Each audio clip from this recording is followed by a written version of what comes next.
Muchas gracias, hermano Diomedes. Para nosotros más que un placer tener aquí a Jesús Félix, un compueblano mío, un compañero de muchas jornadas de lucha por el bienestar de este pueblo. Y aunque Jesús me lleva un par de años, también compañero de infancia, nos criamos juntos en Dajabón. Jesús Félix, bienvenido a este espacio Democracia TV. Mire, vamos a empezar con una cosa rápidamente, don Jesús, antes de entrar en temas fuertes y en temas calientes. Ajá.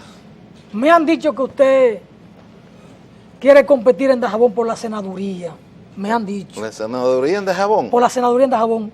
¿Cuáles razones pudiera tener Jesús Félix y cuáles posibilidades para aspirar a ocupar la senaduría de Dajabón? Toda vez que en Dajabón hay unos candidatos muy fuertes.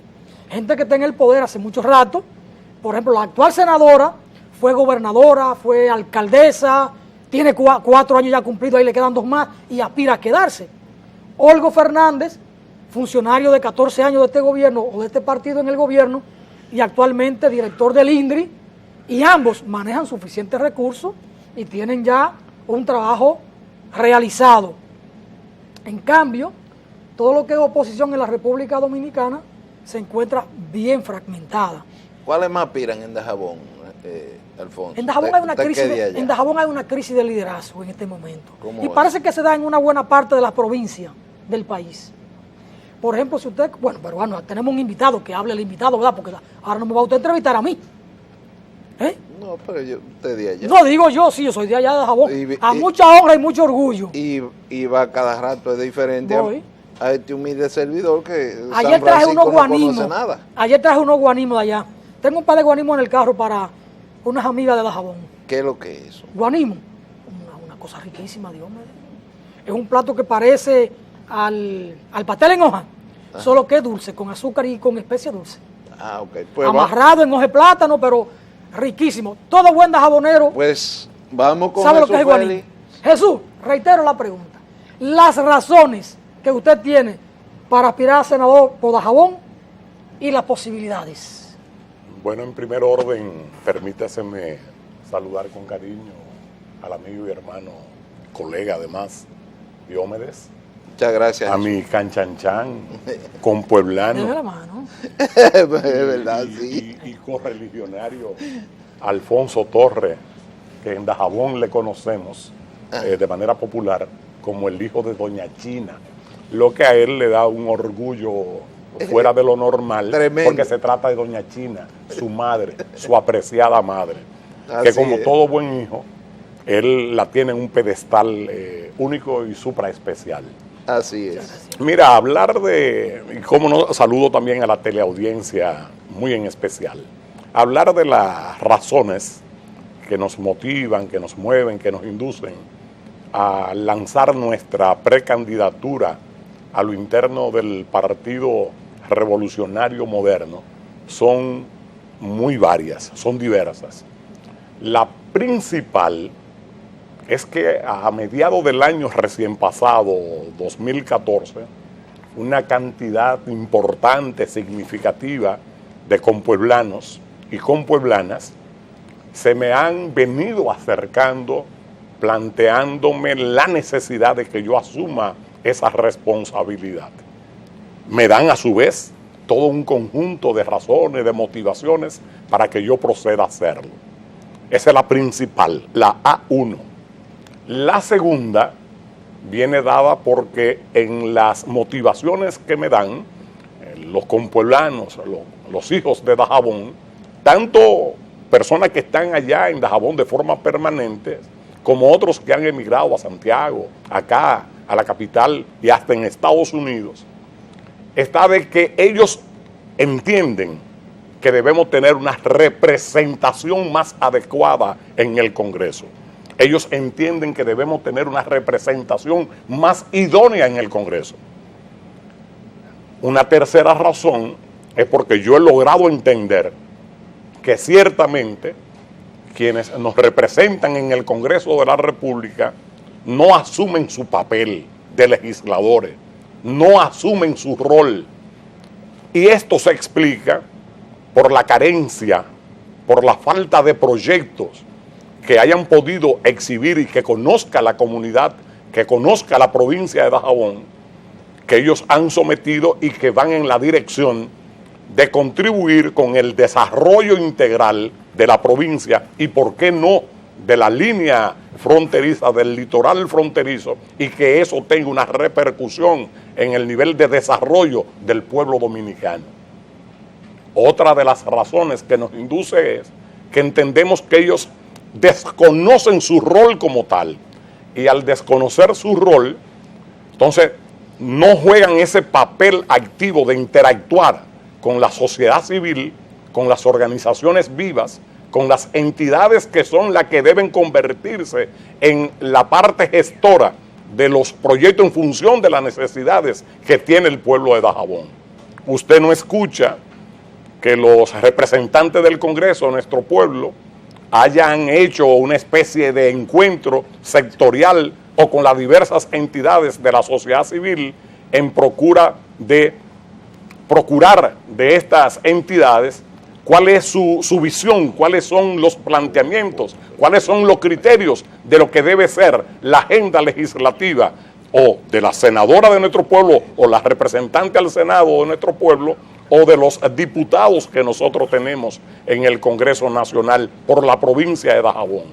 Por vía de consecuencia, se convierten en personas que lo único que procuran, que lo único que buscan es ganarse un salario y levantar la mano para aprobar proyectos de los cuales no tienen conciencia ciertamente de su contenido, ni si el mismo va a tener una incidencia significativa en el desarrollo de la provincia de Dajabón, del litoral fronterizo y del propio pueblo dominicano.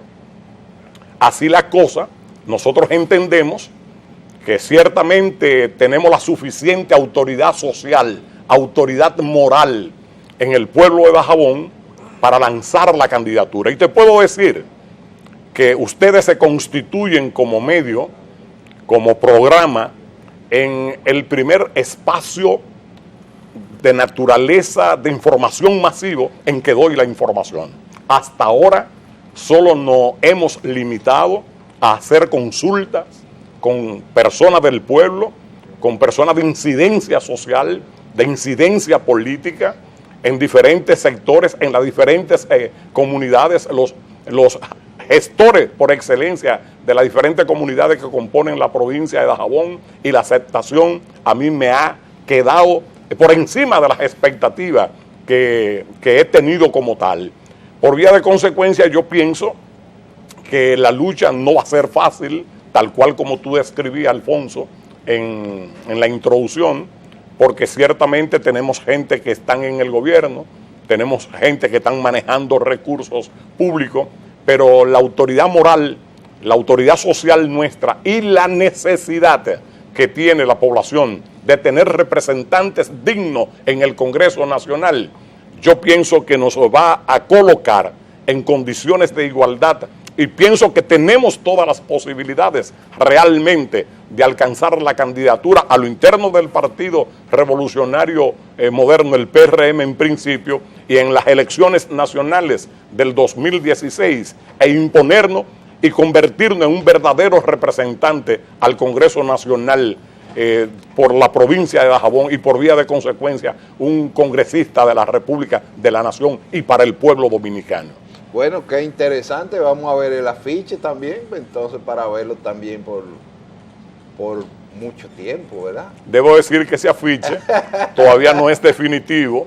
Esa es una muestra de lo que nosotros pretendemos colocar en todos los rincones de la provincia de Dajabón, desde el municipio cabecera hasta Restauración, allá en el macizo montañoso, de manera que el pueblo tenga claro que ya hemos adoptado una determinación, ya tenemos una decisión y vamos a estar echando el pleito de manera tal que el pueblo dajabonero no baje la cabeza, no tenga que sentir vergüenza cuando su representante al Congreso Nacional use la palabra, presente un proyecto, porque siempre lo habremos de hacer en beneficio de la población y no en procura de intereses particulares ni sectoriales, sino en beneficio del pueblo dajabonero. Don Jesús Félix.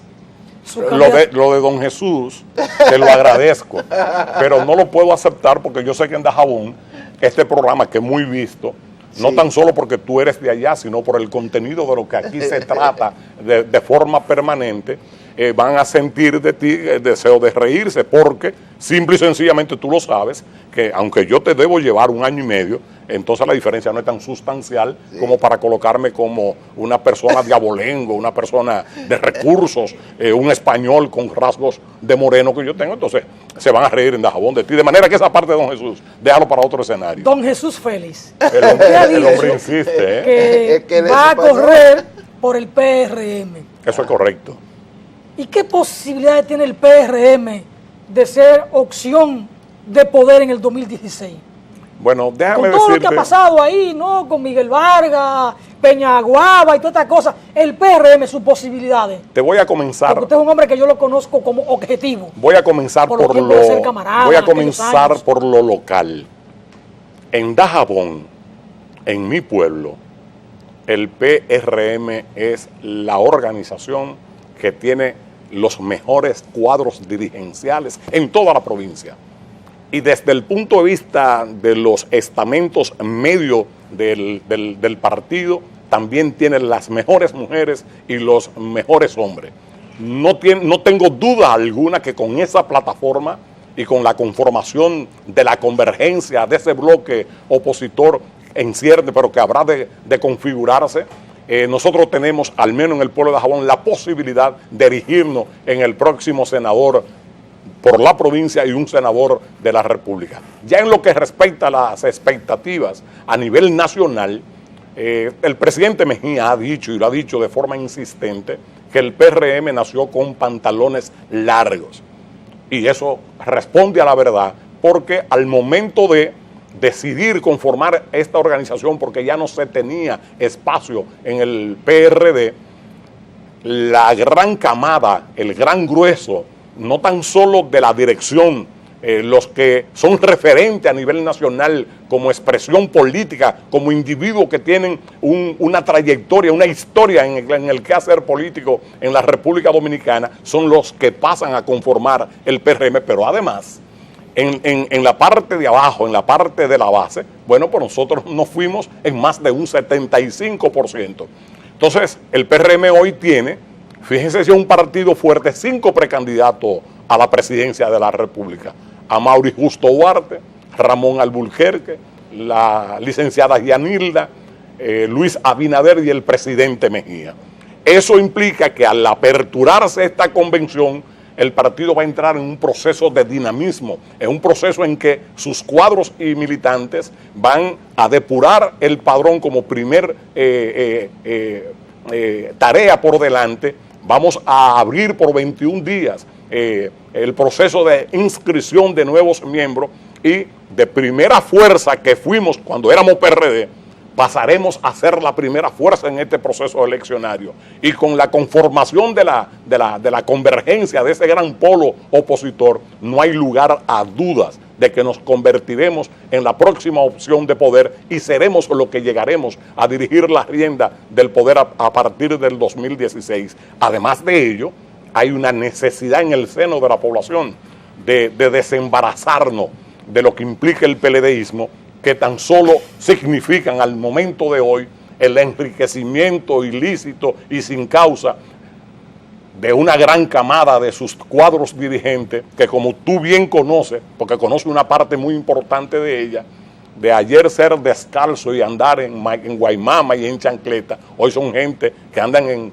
grandiosas jipetas y en penthouse y una vida de jeques árabes. Se dan la vida de los jeques árabes. Y tú tienes un ejemplo, el estereotipado y estigmatizado de Félix Bautista, que cuando Leonel ganó las elecciones en el 1996, en el periodo de transición viajó a los Estados Unidos para contactar amigos y relacionados políticos y fue a ver a Félix Bautista detrás de un mostrador en una bodeguita, y no era de él la bodega, él era un depende, él era uno de los empleados con un afrito y unos tenis. Eso es verdad, eso es histórico, pero además Félix Bautista solo puede en este país, óigame bien señores, pueblo dominicano, para vergüenza de todos nosotros, solo puede exhibir 4 años de su vida profesional que ha podido trabajarle al sector privado. que fue en el periodo de Hipólito, porque ya él no era funcionario.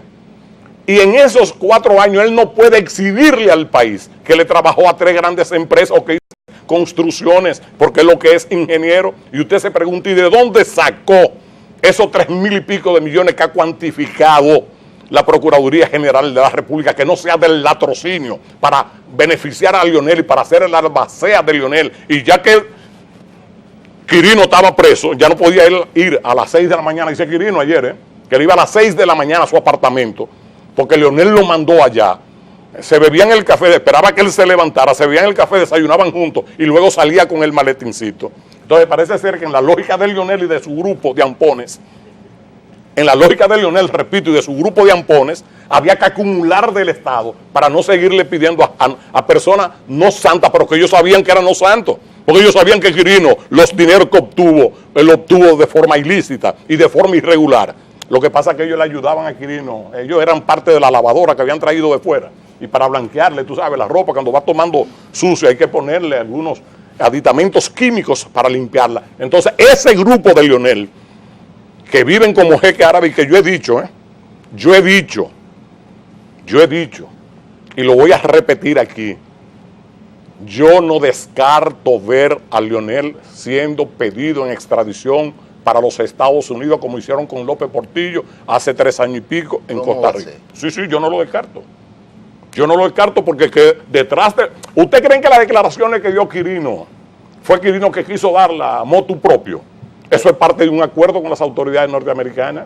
Quirino ha dado informaciones en 2 direcciones. Ajá. La una, quienes le proveían a Quirino la sustancia venenosa, cuáles eran las rutas para llegar a República Dominicana, y quienes como Quirino en Dominicana o en otro punto de Centroamérica eran los vaqueadores de esa droga. Primer tipo de información. Segundo tipo de información, quienes aquí lo protegían, quienes aquí le daban seguridad, quienes aquí le ayudaban a blanquear esos capitales, y quienes eran los padrinos de él, y quienes en la política él mantenía. Y él termina de decir que Leonel le debe 200 millones, y sus intereses inclusive dice, y dice que hasta el odontólogo de Leonel Fernández, ahí en Miami, dice, pregúntele si tú no tenés el odontólogo en Miami. Yo tenía que darle dinero, porque cuando él salía a Suiza, cuando él salía a Washington, era yo que lo vaqueaba. Y la planta eléctrica que tiene Funglobe, que Funglobe en su parte inicial, fui yo quien la financié. 8 millones, Félix Bautista y yo fuimos los que fuimos a comprarla. Y en un vehículo mío fue que se llevó a Funglobe. Todo eso él lo dijo. Y yo le voy a decir una cosa. Eso es poco. Lo que él ha dicho, lo que ha dicho Quirino es poco a lo que él le ha dicho a las autoridades norteamericanas. Para que los gringos en eso son especialistas. Yo recuerdo que en un curso que tomamos con el FBI y el Departamento de Justicia, nos hicieron un diagrama en un proceso de persecución en una pantalla grandísima, cuando yo era director del Departamento Anticorrupción. Y nos dijeron, miren, aquí hay involucrado tantos millones, si mal no recuerdan, como 20 millones de dólares en la operación. Sin embargo, nosotros nos estamos gastando el duplo para llegar hasta la raíz. Y no nos importa durar 10 años en un proceso. En los Estados Unidos los crímenes no prescriben, a diferencia de acá.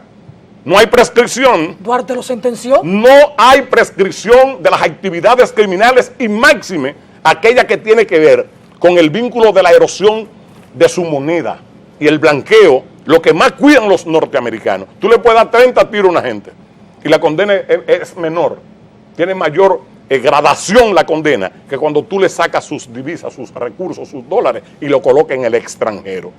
Y lo use ser que ese equipo que rodeaba a Leonel, ese equipo del latrocinio, ese equipo de lavadora que tenía Leonel Fernández, de lo que hacían eran dos formas de hacer acumulación de capitales. Una de la corrupción administrativa del Estado y la otra cortejando, sacando provecho de personas como Quirino. Y si no, pregúntese, óigame, y termino ahí, si no, pregúntese, ¿por qué del tiempo se le prestó 5.000 millones de pesos dominicanos a través del Banco de Reserva? Y Leonel es el que va a dar el primer Picasso, con la torre más moderna, no tan solo de República Dominicana, sino del Caribe, más moderna del Caribe, la torre Atiemar. Pero pregúntele por qué Figueroa Agosto entraba al Palacio, entraba al DNI, Y él dice que se había fugado de una cárcel federal norteamericana y de Puerto Rico aquí, en una lancha rápida tú no te coges más que 50 minutos. Igual que un avión. ¿La lancha tan rápida? Tan rápida, claro. No me digas. Claro. Y finalmente, la situación del don que habló ayer. Le habló al país. Y eso, que esos estrategas de la comunicación del PLDismo, a quien quisieron crucificar, fue al presidente Mejía. Y le aperturaron hasta una celada. Quisieron interrogarlo en la Fiscalía del Distrito. Dice el ministro del Interior y Policía que están investigando el origen de la acusación y dice que es una bajeza. Bueno, dice el ministro del Interior y Policía. Lo que pasa es que el amigo Monchi Fadul es un zorro en política. Sí, ¿quién? El amigo Monchi Fadul es fino en política. Sí. Bueno, pero es un zorro en política. Entonces Monchi Fadul sabe que él es un hombre del entorno de Leonel. Él es uno de la cuota que tiene Danilo en uno de los ministerios. Y él sabe que tiene que salir a defender su jefe, muy a pesar de que él no comparte ese tipo de inconducta de la cual están cuestionando a su jefe. Pero hay algunos que dicen que Danilo Medina y su gente son los que alientan esta declaración. No, yo pienso que no. Yo pienso que en aras de cerrarle el paso a Leonel y forzarlo a una reforma constitucional. La lógica a mí me dice otra cosa. La lógica a mí me dice que eso es parte del compromiso que contrajo Quirino con las autoridades norteamericanas. Es lo que yo entiendo. Fíjate que Quirino dice con mucha franqueza, y es verdad, y yo sé que es así, que desde el 2003 lo estaban siguiendo y él sabía que tenía problemas con las autoridades americanas. ¿O ustedes no recuerdan cuando Soto Jiménez va y le dice al presidente Mejía, mire, este hombre está con muchos recursos, este hombre es capitán? No se meta en eso.